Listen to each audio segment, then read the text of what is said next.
So, welcome to this press conference. Here with me are Dina Rice, Holocaust survivor, Ronald S. Lauder, President of the World Jewish Congress. Thank you both for attending here. A few years ago, I visited Auschwitz. I went with Livia Frankel. It was my first time there. It was her second. She pointed towards the chimneys and said, "When I asked where my parents were, that's what they showed me." What was left of her parents was the smoke from the chimney. And that was a moment I will never, ever forget. Livia Frankel has been here today, and I thank her for being here together with all the survivors, and I thank all of them for attending today. At the synagogue in Malmö yesterday, I said the following: "We who live in the post-Auschwitz and post-Babi Yar era live in the shadow of Holocaust. An understanding of what humanity is capable of verges on the unbearable. And yet, or precisely for this reason, we must work hard to prevent the memory from falling into oblivion." End of quote. And I've made a personal promise to the survivors to do whatever I can as Prime Minister and as fellow human being to promote Holocaust remembrance, but also to combat anti-Semitism. And I believe the promises should be kept. Anti-Semitism goes hand in hand with other forms of racism. These are threats to an open society and to the principle of the equal value of all people. But anti-Semitism differs from other forms of racism, and this is important to know. Anti-Semitism is in itself a conspiracy theory based on notions of Jewish power, Jewish interest, and the desire to secretly rule the world. And it is specific, a toxic form that drives conspiracy theories on social media now today about the COVID-19 pandemic and what is called the Great Replacement. In its most extreme form, it resulted in the Holocaust. And we know things can happen fast when words and expressions are normalized. We must never accept this. Anti-Semitism and other forms of racism, and we all have a responsibility, an obligation to call out, to speak out. It is the duty of each and every one of us. The city of Malmö is the right location for the Malmö Forum. Jews who fled across the Öresund Strait between Denmark and Sweden during the Second World War came to Malmö. The white buses evacuation mission led by the Swedish diplomat Folke Bernadotte and the Swedish Red Cross brought concentration camp survivors to Malmö. Many of these survivors stayed in Malmö for the rest of their lives. Anti-Semitic hatred is present in Malmö, but anti-Semitism is not what characterizes Malmö. It is Malmö's willingness to address and combat anti-Semitism and other forms of racism. The Stockholm Declaration was adopted in Stockholm 21 years ago, and together with the 2020 IRA Ministerial Declaration, it provides a solid foundation on which to build. It is time now to take the next step, to make concrete pledges. It is therefore extremely important and gratifying that all the participating countries and organizations have made pledges. These are Sweden's pledges. A museum to preserve and pass on the memory of the Holocaust will be established in July next year. We will promote education to prevent anti-Semitism and other forms of racism in school and to strengthen Holocaust research. We will also contribute an additional 5.5 million Swedish kronor to Auschwitz-Birkenau Foundation. An action program will with measures against anti-Semitism will be presented in 2022. Action programs targeting anti-Gypsyism, Islamophobia, Afrophobia, and racism against Sami will also be presented. Organized racism and support for organized racism will be criminalized.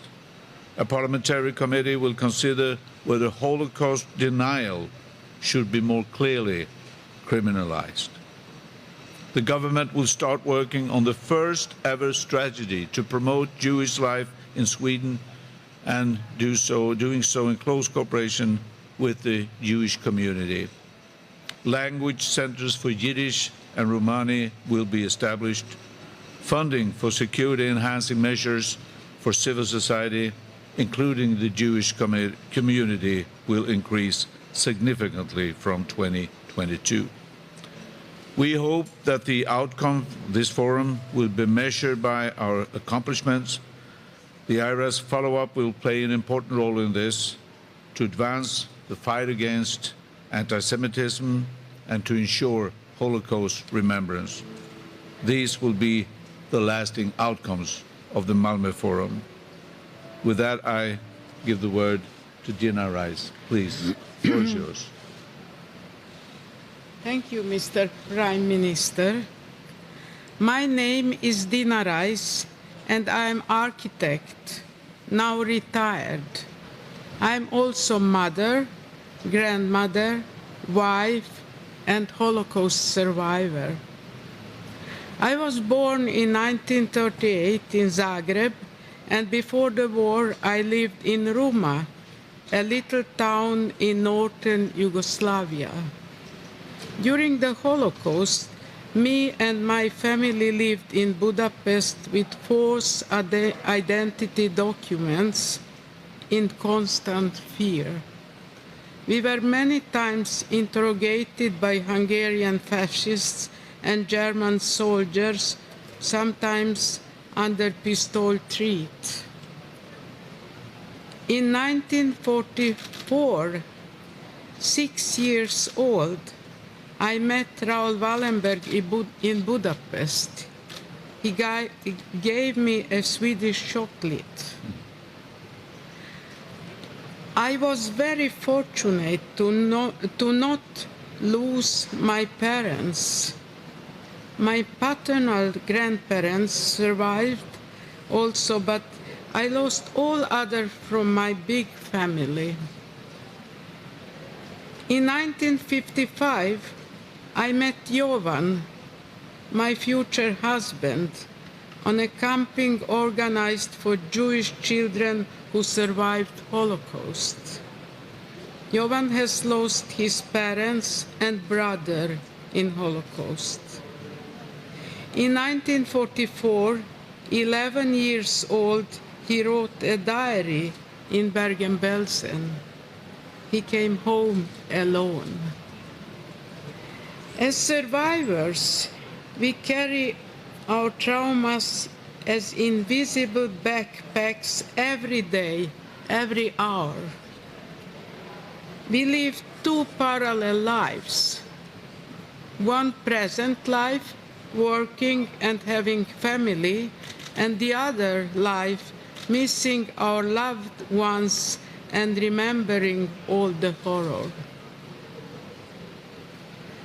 I am very grateful that you, Mr. Prime Minister, took the initiative to this forum. We must remember always. I am also glad that the focus of the forum is action.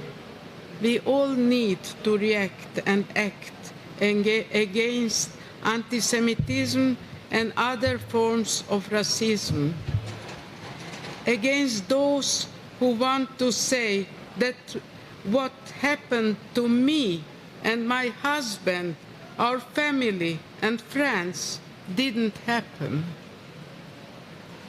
We are visiting schools together and talking about our childhood in the Holocaust. Coming generations need to know what happened. We write books, We give lectures, we have exhibitions and theater performances. The students listen, they want to know, they want to learn, and many of them want to act. We all need to react and act every day, to stand up for the equal rights and worth of all, to stand up for democracy. Thank you. Thank you. Mr. Loder, please. Thank you. I have no pre-prepared remarks, but I want to say that these 2 days for me have been extraordinarily important. I'm president of the World Jewish Congress, which is the umbrella group for all Jewish groups, and I'm also president of Auschwitz-Birkenau Foundation. What we're looking at today is something we never believed possible after the Holocaust. After the Holocaust, with the pictures of Treblinka and Dachau and Auschwitz particularly, no one wanted to be associated with the Nazis. Today, 3 generations later, most people have forgotten, most young people have forgotten what happened. And what happens now is that anti-Semites have found a new way of attacking it. They're saying that they're attacking Israel. And they're saying that Israel does not belong there, should not exist. And what they have done is they've morphed it into anti-Semitism. And what we've done today is we've looked at this question and very seriously. And we say, this is something we have to fight. It goes in social media, goes on college campuses, at the UN, all over. And frankly, enough's enough. We're going to fight back for it. We're going to start talking and going into the social media and talk about the lies that are going on. Most of the stuff coming out of the social media comes out of the Middle East. What we have, because of the liberal democracy we have here in Sweden and in many other countries, many people coming from the Middle East have started to take their age-old hatred against Jews and particularly Israel and have started to move this ahead. We have to fight this. We have to fight this not only because of the Jewish people, but because of all people. There should be no hate. Interesting enough, Jews are 0.001% of the world's population, 15 million, against 2.3 billion of Christians and 1.9 billion Muslims. And yet, 50% of all crimes, hate crimes last year, were committed against Jews. 50% against 0.001% of the population. It says a lot, but I must say that Sweden, with this conference and leading the role of some of the things you've heard the Prime Minister say, is doing a great deal. We, the World Jewish Congress, and we, the Jewish people around the world, will take this conference and move it ahead and start the fight. Start the fight on college campuses, start the fight in social media, and particularly the UN. The UN last year had 23 resolutions against countries, 17 against Israel, and 6 against the rest of the world. It says a lot what's happening. We will fight it, and we will win. And I thank again Sweden and the Prime Minister for this fabulous conference. Thank you. Thank you, and would also like to express heartfelt thanks to all the people that made this forum possible. It's a hard work to make this happen, and a very special thank you to the survivors that attended today. Your stories and memories will never be forgotten. Yep.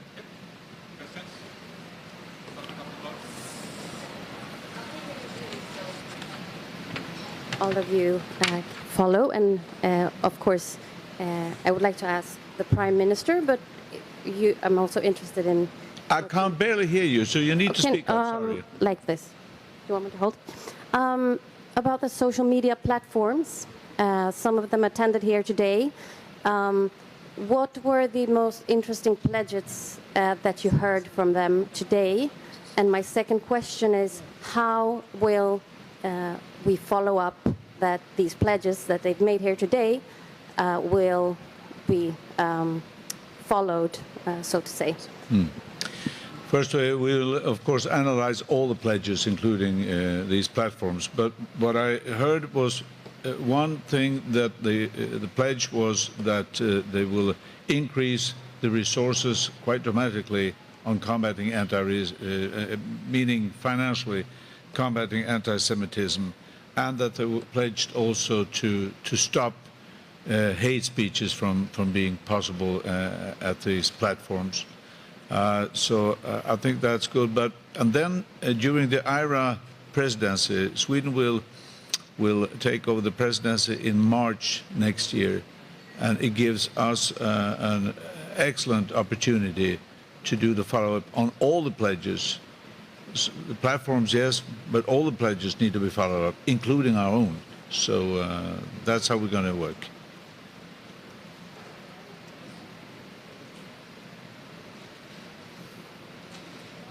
Hey, Margareta. I wanted to ask something on behalf of my Roma unit. Vulos Ranta suggested that EU should initiate a special coordinator, ett ombud, to combat anti-Gypsyism and Islamophobia. Will Sweden work for and support such an ombud to combat anti-Gypsyism in EU, and how? Okay. Since I heard the suggestion today, so I think it's it is important to strengthen the Roma's situation, and to make sure that we learn more about the situation, learn more about the history, the culture, and everything. So we need to do more. That goes without saying.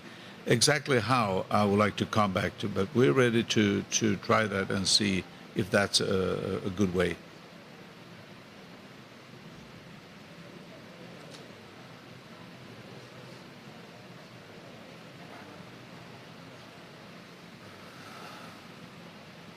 Stefan from National Swedish Broadcast here.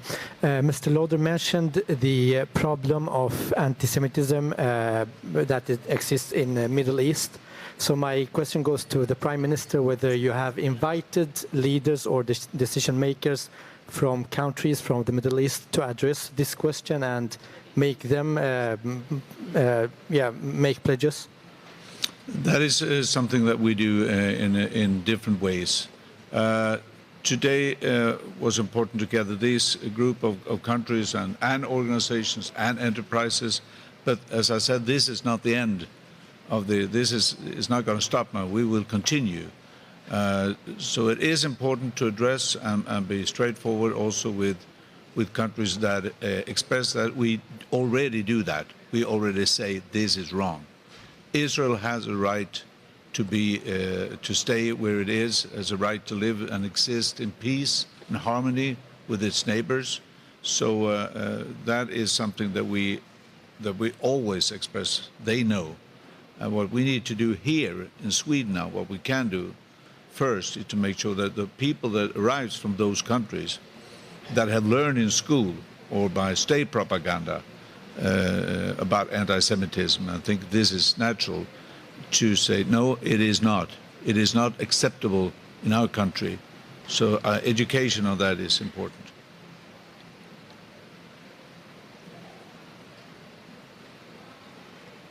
So, are you Prime Minister? Please, closer. You need to... Yeah. Oh, sorry. I'm András Sostoványi from Hungary's Népszava. I have a question for the Prime Minister. Are you satisfied with the pledges other countries made? And do you think any country that were invited could say that they already done enough to combat anti-Semitism, or is there more to do for everybody? Well, first, nobody said they've done enough. Nobody said that. Everybody says we need to do more. So that's clear from the start. And just to give you a few examples of the pledges. I haven't had the time to go through them all, but I can give you a few examples. To remember pledges, as I said also in my closing remarks, pledges of new memorial sites and museums to remember the Holocaust and the genocide against the Roma.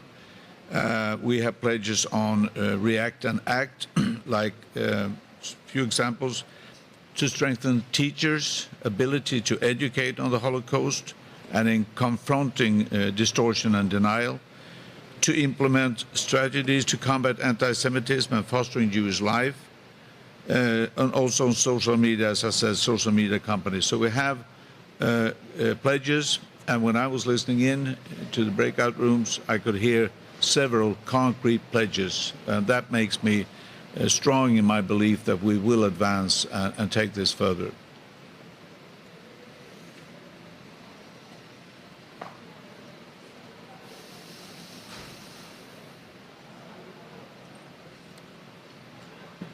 Tidningen Lundegård.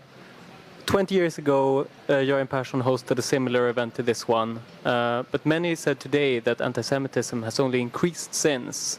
Why was the measures taken then not enough, and will it be now?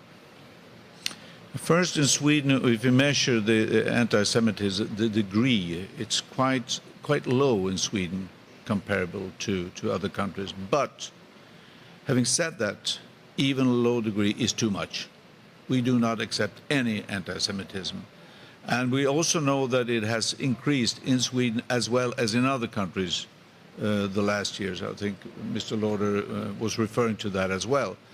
Although we thought we would have extinguished anti-Semitism, it hasn't happened. So it's not that that was wrong. It was a very good initiative, a strong initiative. And the book that was published has been sent out in 1.5 million copies around the country.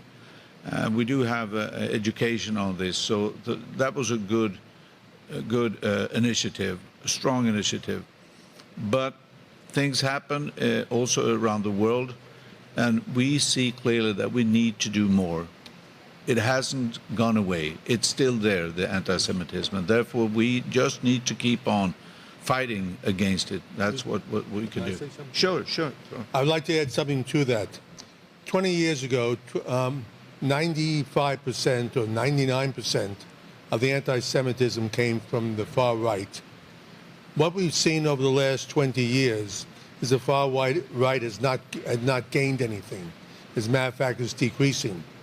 What we've seen recently is a strong anti-Semitism coming from the left, the liberal left, and as I mentioned, we see it very, very much being pushed by people who have come here over the years and come to different countries from the Middle East, and they're bringing their old hatreds with them, so that the whole thing has changed. So the other change is social media, which didn't really exist 20 years ago, whereas today is being used as a way to foment hate, foment anti-Semitism, anti-Israel. And it's very, very hard to control, because first it goes there, then it goes to Facebook, it goes to TikTok, Google, and then it goes on to mainstream media. And a lie that started off in social media goes to those things and ends out in major newspapers as the truth. And people read it and get angry. So it's a whole series of things going on, much different than it was 20 years ago.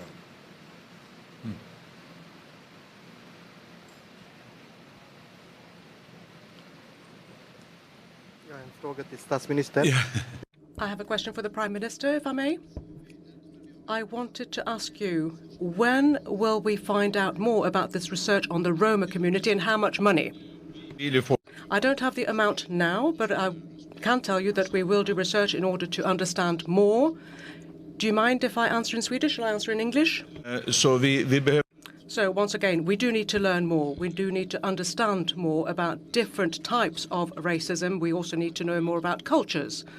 We believe that both the Jewish culture and the Roma culture, we believe that if we had more knowledge, more awareness of them, then that would really strengthen our work against racism in its different manifestations. So I don't have an amount to give you here and now, but we can revert to you on that as soon as possible. Yeah. I have a question for Mr. Lauder. What do you expect more from the big companies running these social media platforms? Are you satisfied with what you have heard today, or do you want more?